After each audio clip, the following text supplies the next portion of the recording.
South Africa and Wales this weekend, folks. The deciding game. There's many deciding games this weekend, but this one is particularly interesting, just given how close the first two games have been, and basically all recent games between Wales and South Africa are close. It's a really, really pleasing thing to watch. These teams always seem to have arm wrestles. I don't know what it is about them. They seem to kind of cancel each other out in some ways, but I love a close game.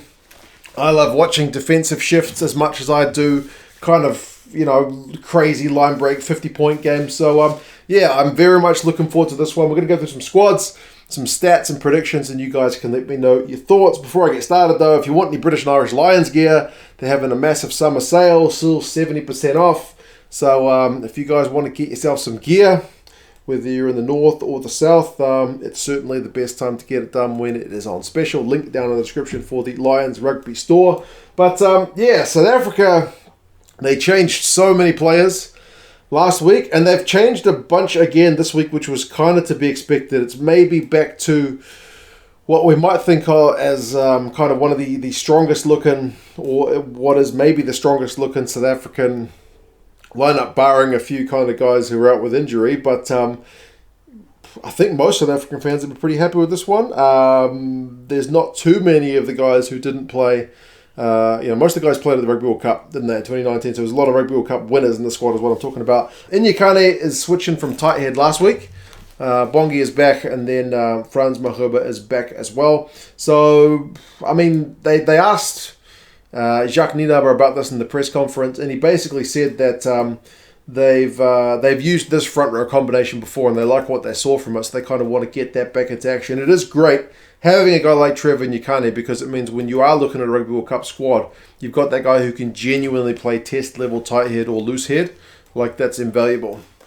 It means you can really save on having to bring kind of one extra prop kind of thing, or have to have someone on standby. So very good news to see Trevor kind of continuously prop both sides. And Malherbe is one of the best tight heads in the game. So they're looking to really turn the screws, I would say. Etzebeth and Jager are the second row. Etzebeth's been the one consistent among the first two games. And then Jager is back.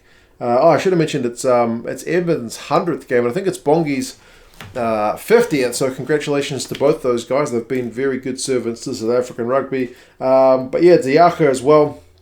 I do like his skill set. You guys know me. I'm a big fan of that guy. Very different player from Eben. They bring a different element to the game, but either way, both of them adds a lot of value. The back row, Kolisi do Toit and Wiese. So it's a combination of week 1 and week 2, isn't it? Because Pieter-Steph keeps his spot. Jasper Wiese is back in, and then Kolisi is back in. He is captain.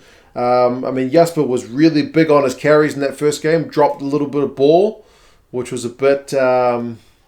aerial ball was a little bit concerning. Maybe they'll target him again, but I'm sure they would have been practicing that even when he was having a week off. Pieter-Steph, also I think he gave away a couple of penalties last week, but was overall kind of his busy self, so kind of to be expected. And then Sear, you would like to see really make an impact on the game as well, because he'll have a fresh body, having they never say they rested last week, but he didn't have a game last week. So, he should be looking to certainly make an impact at the breakdown and ball in hand. Jaden Hendrikse is maybe the one that you kind of like, that's like a slightly surprising one. Like, the conservative approach would have been to just put Faf de Klerk back in the number 9 jersey. But, Jacques Nienaber mentioned that they like what they saw from him last week, and they also kind of know what Faf can do. Faf's been there and done it, so they need somebody else to fill that kind of key game position. So Jaden's given his chance. We'll see how many minutes he gets. And then Handre Pollard, I saw a post on, was it Facebook the other day, maybe Twitter, maybe Reddit, I don't know, about like South Africans kind of pining for the return of 2019 Handre Pollard when he was in just cracking form.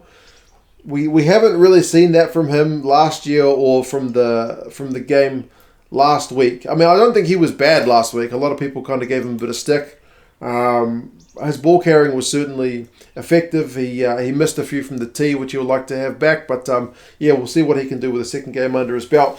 Allende and is the first choice South African midfield. Those guys are back in business, kind of no surprises. Likewise, Mapimpi and Kolbe on the wings.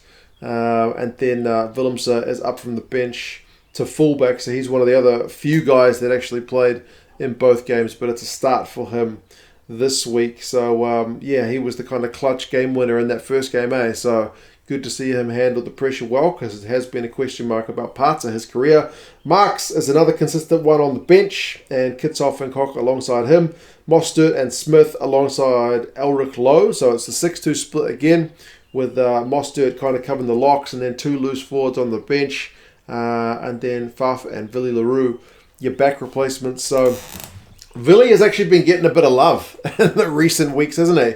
Like, after being a bit of a scapegoat for a lot of South African woes at times when he's mishandled balls, and I won't deny it, like sometimes the guy's handling left a wee bit to be desired, but I think his impact when he was at fullback the other week when Yankees went off, and he was either stepping up at first receiver or kind of handling things at the back, I think he was a kind of welcome presence, wasn't he? So we'll see if he is needed to add that again this week, or whether the game is close. It's going to be one to watch. For Wales, much more stable. Obviously, they didn't make anywhere near the changes that South Africa did from game 1 to game 2. They kept things relatively stable, and we see the same thing here. So it is still Thomas, Elias, and Lewis in the front row. And if you're a Welsh fan, I think you'd have to be pretty satisfied with both games about how your front row has stood up against what's a pretty monstrous South African pack. So, I mean, Dylan Lewis in particular has been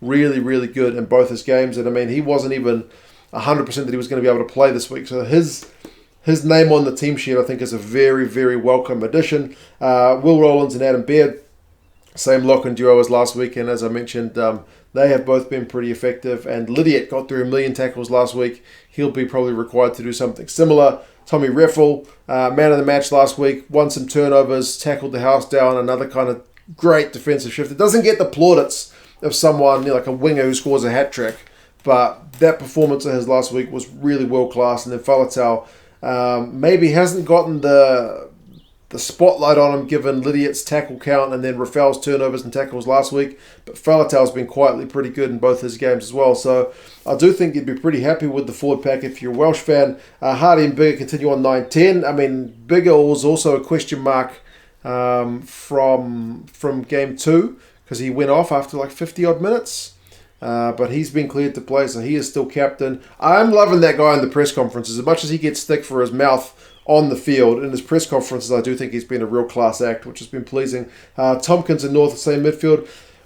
To be honest, George North's been a little bit quiet, eh? We haven't seen that guy that much with ball in hand. I mean, he can't control how much ball ends up coming to him. The games haven't exactly been free-flowing where he's able to just kind of do those charging runs of his, but it'd be nice to see him get a bit of ball. Josh Adams is the one change to the... one or two change? He's starting change with Cuthbert. Cuthbert, remember, went off injured in the first game, so Adams is back to that left wing. Rees-Zammit's on the right wing, and Liam Williams, who's been pretty assured at the back, is there at 15. Dewey Lake, Wyn Jones, and Sam Wainwright on the bench. Sam Wainwright had a pretty sweet debut last week. I kept forgetting his name, but I'm going to have it stuck on my head after the way he's really stepped up to the plate. Alan Wyn-Jones, Josh Navidi. The other forward replacements, Alan Wyn-Jones will be looking not to get a yellow card this week, please. Thomas Williams, Gareth Anscombe, and Owen Watkin are the back replacements. So Owen Watkin comes back into the 23.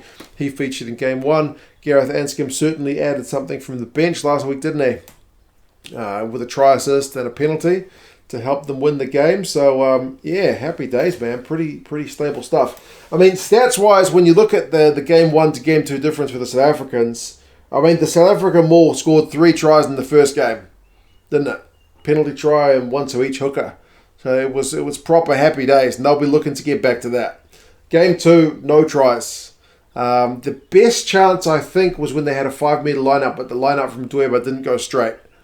That was a proper game-breaking moment for them. But, certainly they will be looking to kind of make a bit more effect from there. Second game, though, was obviously a lot tighter. Neither side was able to get clean breaks and heaps of run beaters. It just wasn't that kind of game. Both sides were tackling in the kind of 90+ percentage. So it was really defensive shifts. I mean, for Wales, they only had 100 run meters last week, which is crazy low. There are games when one player can get 100 meters. So 100 meters is very, very low, but their defense was rock solid. I mean, I mentioned that both sides were 90+% on the tackle percentage. Wales were 94, which is honestly just ridiculous. Teams don't usually get 94%. Like 91 or 90 is already pretty good. I know it's only a couple of percentage points and I'm maybe splitting hairs, but you very rarely see it, so it's worth a bit of praise. The line-out, though, obviously is an area to improve. The line-out really struggled last week. They'll need to get that much better.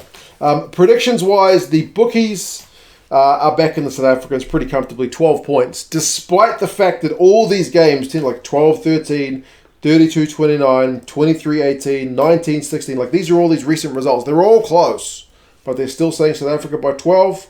Rugby Forecast algorithm saying South Africa by 7, so a wee bit closer.